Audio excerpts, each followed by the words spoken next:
grande enquête pour essayer de mesurer, de comprendre le rapport qu'entretenaient nos concitoyens avec leur industrie, et puis pour essayer de diagnostiquer quelle était la prise de conscience sur l'ampleur des phénomènes de désindustrialisation et les conséquences que tout cela avait eues au cours des dernières décennies. Pour ce faire, l'IFOP a mis en place un dispositif assez ambitieux, puisque 4800 personnes ont été interrogées dans le cadre d'un échantillon représentatif pour pouvoir avoir des focus sur les différentes régions. Et les enseignements sont très riches de cette enquête.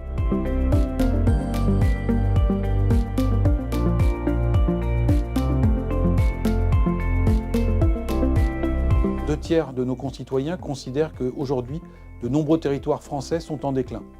Quand on les interroge sur les causes premières de ce déclin, la réponse qui fuse immédiatement est celle de la fermeture des sites industriels et des délocalisations qui arrivent très loin devant les autres ressorts de ce déclin territorial. L'industrie française continue de jouir d'une bonne image dans la population française. 9 Français sur 10 considèrent par exemple que notre industrie produit des objets ou des produits de qualité. La même proportion, 9 sur 10, considèrent que cette industrie française fait partie de notre patrimoine national.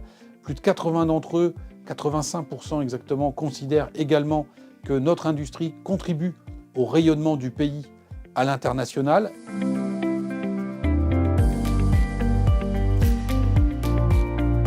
Une proportion importante, plus des 2 tiers, estime que notre industrie est en déclin et surtout qu'elle a accumulé un retard dans sa concurrence, sa compétitivité avec ses partenaires ou ses concurrents étrangers.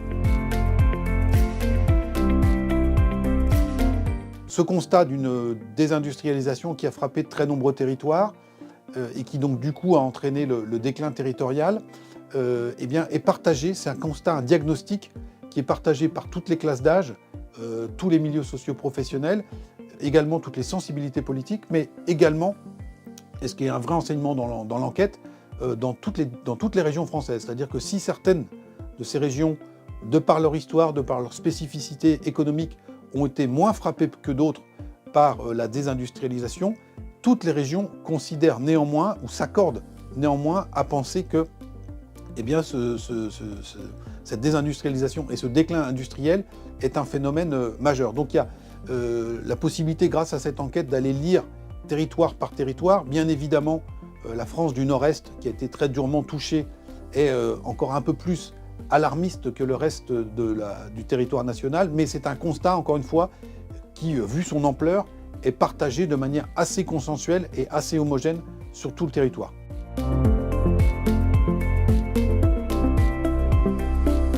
Dans ce contexte, une grande majorité des Français que nous avons interrogés considèrent que les problèmes liés à cette question de la désindustrialisation ne sont pas traités par les politiques et une très forte proportion d'entre eux, 95% exactement, estiment que la réindustrialisation devrait être une des priorités absolues à la fois des candidats dans cette campagne, mais aussi et surtout pour le prochain quinquennat.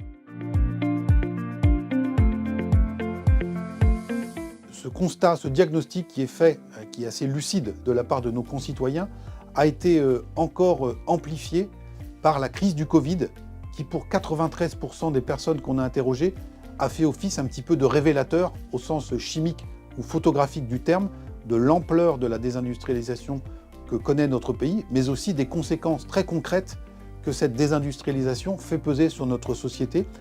À l'occasion de cette crise Covid, les Français ont ainsi découvert de manière sidérée que la France ne produisait plus 1 gramme de paracétamol, par exemple, ou que quasiment plus d'usines n'étaient en capacité sur le territoire national de fournir les si précieux masques de protection pour la population et les soignants.